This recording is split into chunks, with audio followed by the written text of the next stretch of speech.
Afternoon, everyone. It's day 3 of the Trump Republican government shutdown and day 257 of the chaos that Donald Trump has been inflicting on the American people since the very beginning of his presidency. We're in the midst of a government shutdown that has been caused by Donald Trump and Republicans to inflict further pain on the American people. The government is shut down right now because Donald Trump and Republicans refuse to provide health care to working class Americans.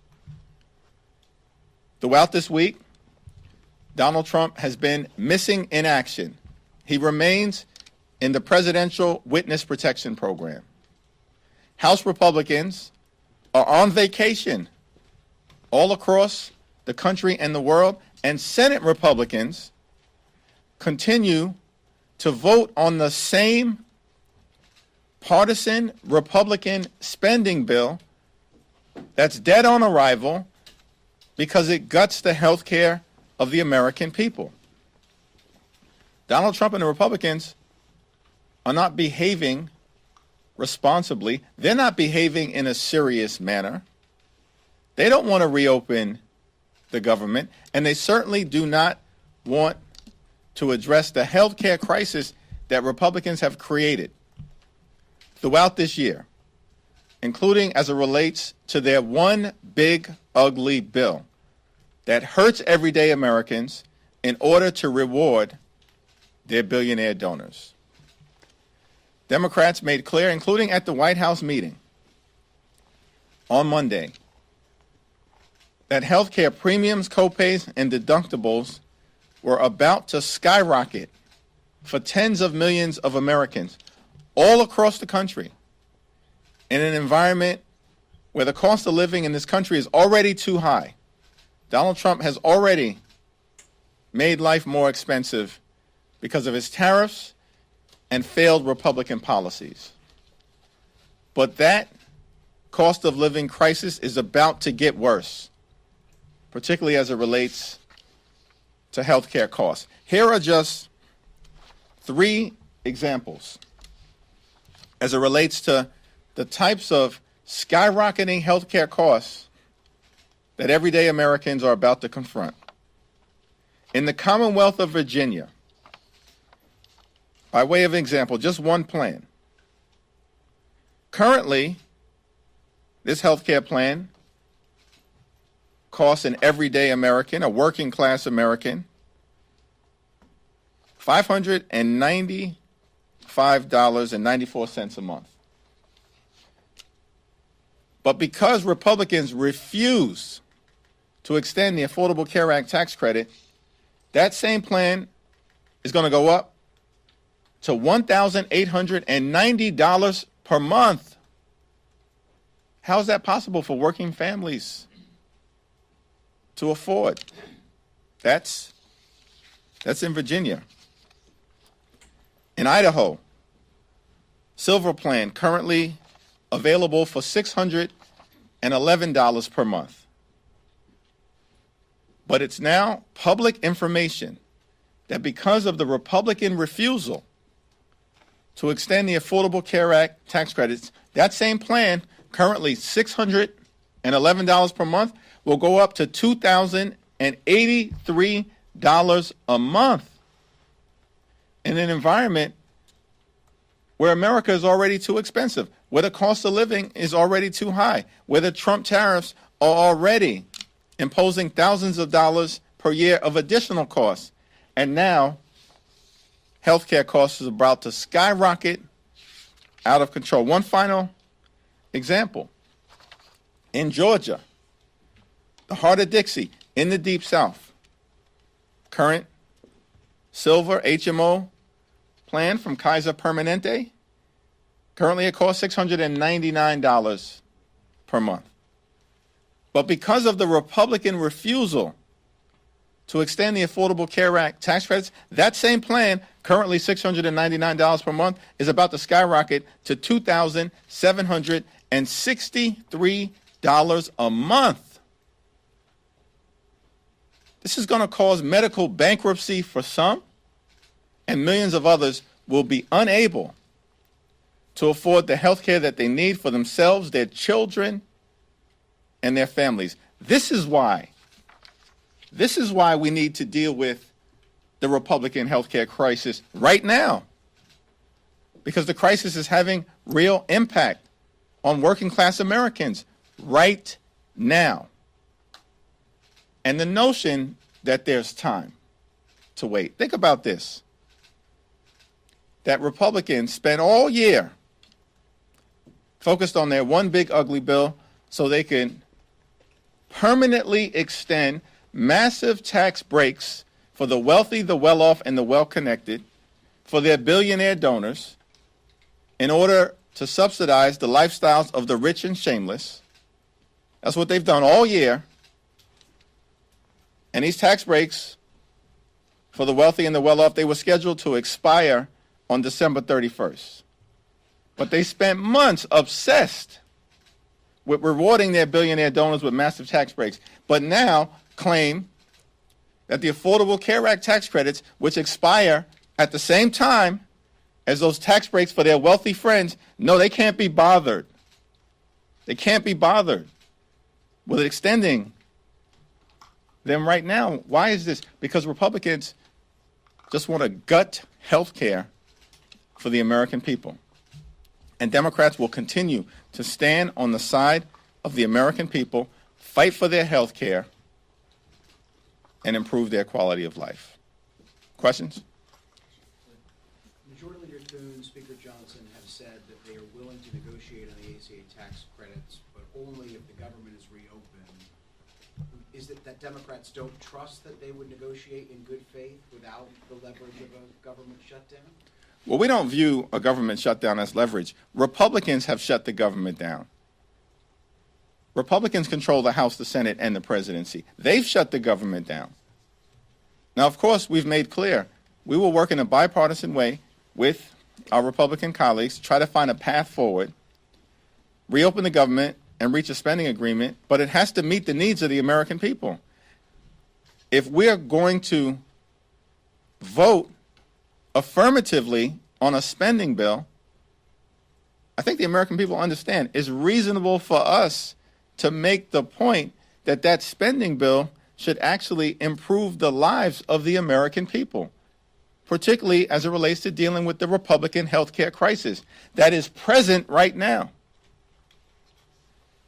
And why would we believe that Republicans have any interest in addressing the Affordable Care Act based on their word, when for 15 years Republicans have been doing everything possible to gut the Affordable Care Act, to repeal and displace people off the Affordable Care Act? And Democrats have pushed back aggressively against them, and thankfully, several years ago, with the courageous support of then Senator John McCain, we stopped the Trump Republican effort. Does that mean Democrats should hold out for a deal that's down on paper rather than one that's promised? It means that we need an ironclad legislative agreement to address the health care issues that we have raised, including the Affordable Care Act. Mr. Leader, good afternoon. Thank you. I know there's a lot of messaging going on both sides of the aisle, even inside your party. Ocasio-Cortez and Bernie Sanders, they had their feed. They seem to be getting a lot of attention here. There was a lot of criticism of the official Democratic feed, glitches and everything else. To what do you attribute what Ocasio-Cortez and Sanders are doing compared to what you guys were doing and the criticism that was leveled? I have no idea what that question actually is intended to mean. Like, Democrats have been all over the country engaging in every possible way, communicating with the American people that we're privileged to represent as it relates to the stakes of this fight. And our position, from the most progressive member all the way through to our most moderate members has been consistently clear. Cancel the cuts, lower the costs, save health care. And everybody's on board because we all share those values. And we continue to be in a more is more environment. So I think that observation seems to be the silliest thing possible when we're fighting to defend the health care of the American people. And by the way, anybody who understands what a more is more environment means is that you create content that can then be distributed by members to their constituents, and that's what members continue to do, speak authentically to the people that they're privileged to represent. There are some reports floating around that Speaker Johnson might not bring the chamber back next week.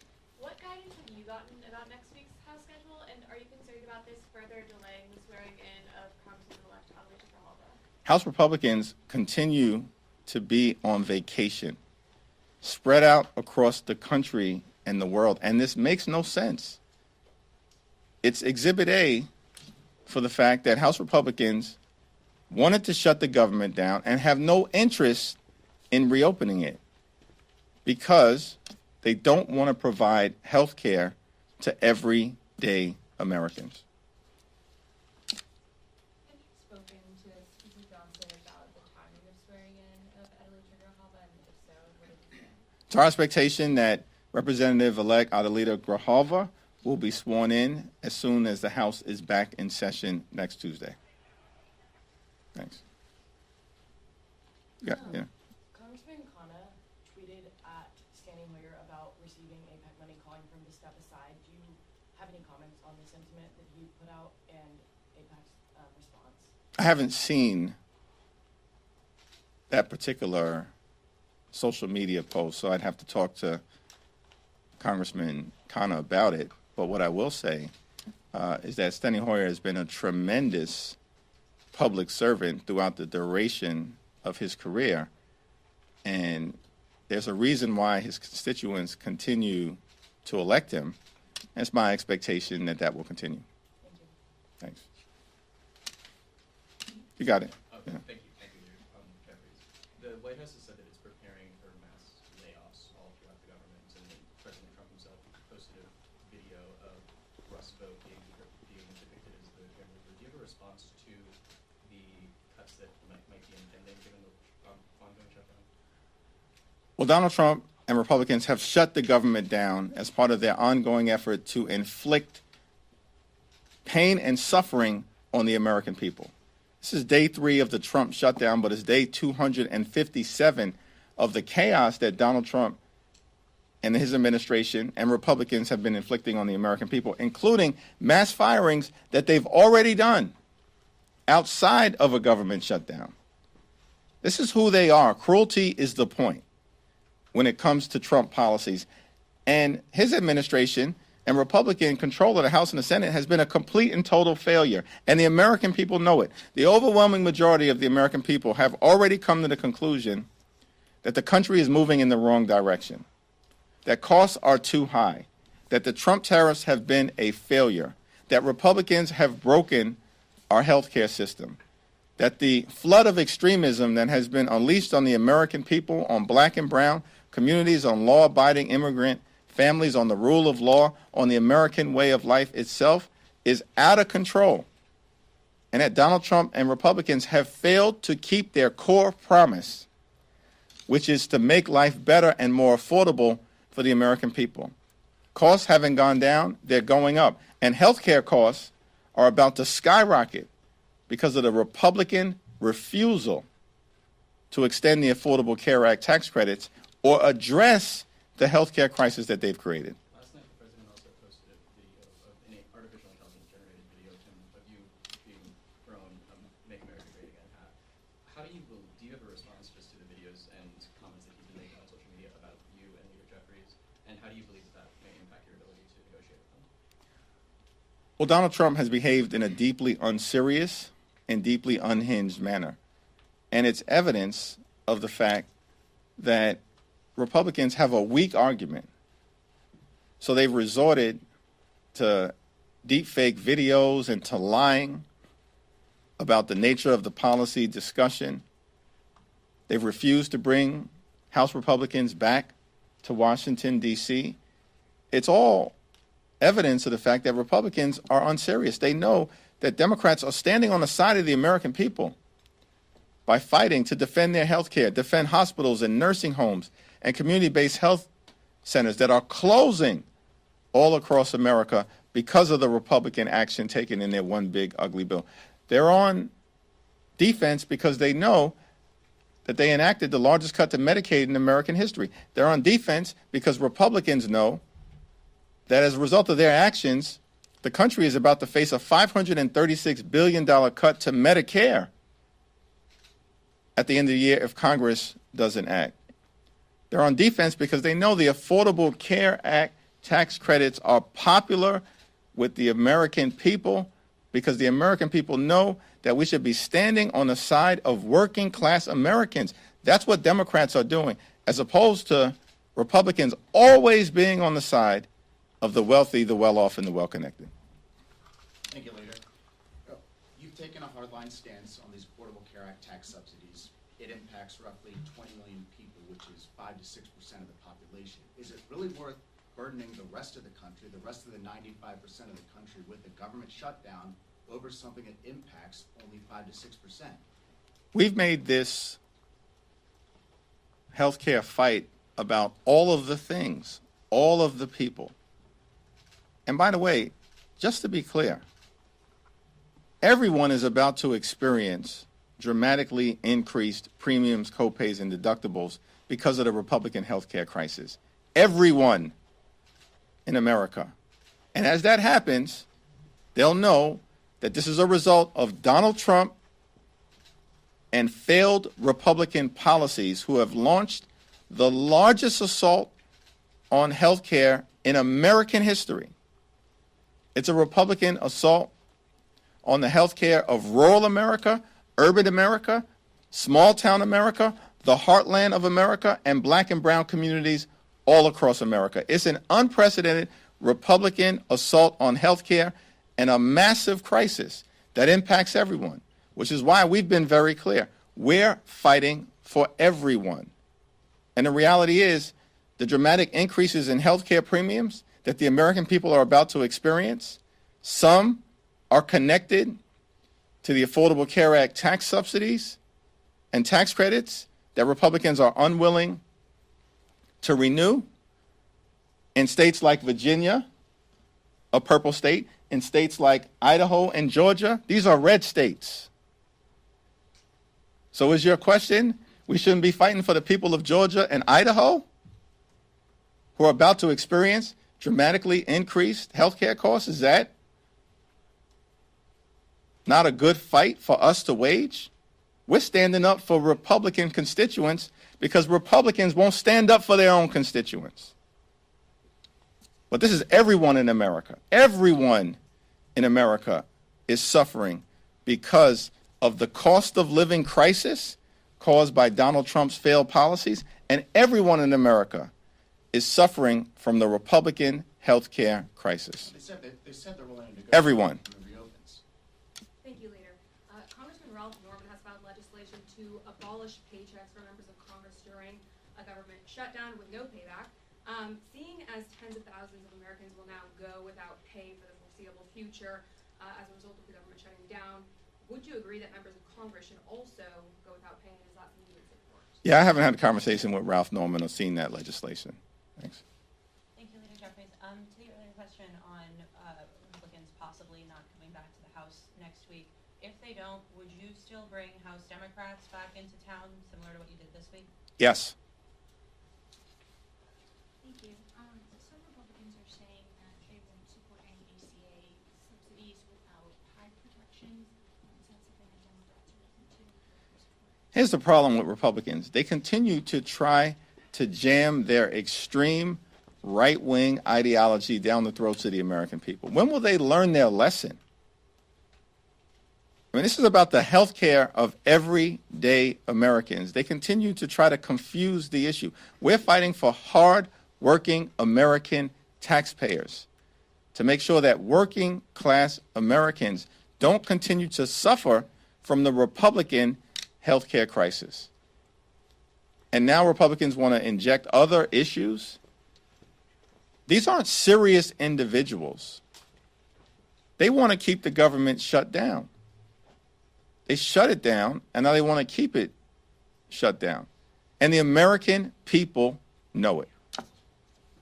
Leader Jeffries, could you elaborate on what you meant by when you said the president was in the Presidential Witness Protection Program? Donald Trump continues to hide behind deep fake videos since the meeting in the Oval Office on Monday. And it's reasonable for the American people to wonder what's going on. Why is there no presidential leadership? Vice President Vance offered to come up to Capitol Hill. I've been here all week. We've heard nothing. Radio silence from the White House, radio silence from House Republicans, and radio silence from Senate Republicans because they're not serious. They wanted to shut the government down. They want to inflict pain on the American people. They want to continue the chaos that has been unleashed from the very beginning. They don't want to do anything about the cost of living crisis that Republicans have created, making life more expensive, groceries more expensive, housing costs more expensive, electricity bills skyrocketing and through the roof all across America. And now, because of Republican inaction and the cruelty of their policies connected to the healthcare crisis that they've created, premiums, copays, and deductibles are about to skyrocket as well. This is the consequence of complete control of government in Washington, D.C. by Republicans. And the American people, everyday Americans, are suffering. And the only group of people benefiting from Republican policies right now are their billionaire donors. Thank you.